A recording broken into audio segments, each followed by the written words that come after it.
I was Jarvis and Brittany, and some people here in Jacksonville consider Army Major Dwayne Williams a hometown hero. So coming back here every year for the last 20 years is a somber reminder, but his family knows they have to keep doing it to keep his memory alive.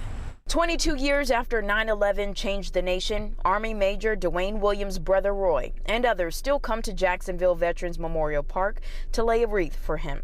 I idolized my brother. He was the best man in my wedding, and he was someone I could talk to about marriage as well as parenting advice. Dwayne and 188 other people died when their plane hit the Pentagon in Dulles, Virginia. His mother, Pearl Williams, 81 years old, is missing in action today. She's part of the reason why this monument is here. She's bedridden right now, and I wanted to continue her legacy of honoring Dwayne. This is the first time I put it on myself. For the first time, people in attendance are hearing firsthand the kind of leader Dwayne was in the Army. Army retired Sergeant Major Carolina Johnson met him in her early 20s. He's professional.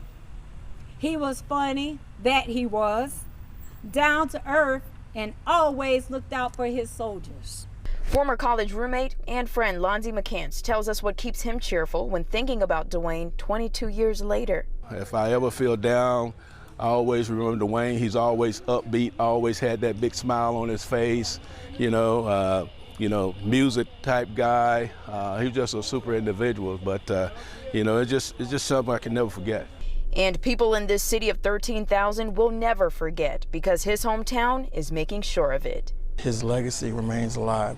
2 books in his honor, 2 buildings named after Dwayne, 2 scholarships at Jacksonville State and UNA in his honor. So even in death, he continues to touch lives in a positive way. Another thing mentioned today with some of the people I spoke with, they say they'd like young people, those in their early 20s, to do some research about 9/11 and find out why this is a day that we will never forget. And the Williams family says they hope that people will take this day to put aside their political and racial differences to remember how the nation came together after that tragic day.